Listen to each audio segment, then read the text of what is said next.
You ask Tiger to solve. This deals with linear equations with one unknown.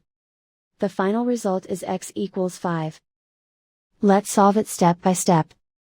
Simplify the expression. Group like terms. Simplify the arithmetic. Group all x terms on the left side of the equation. Subtract 3x from both sides.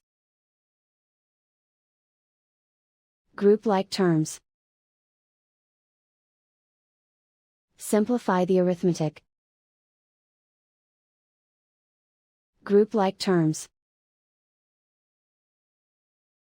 Simplify the arithmetic.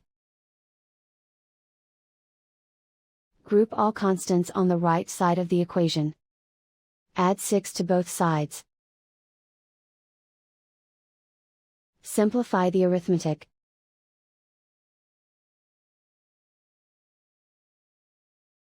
Isolate the x. Divide both sides by 2. Simplify the fraction. Find the greatest common factor of the numerator and denominator.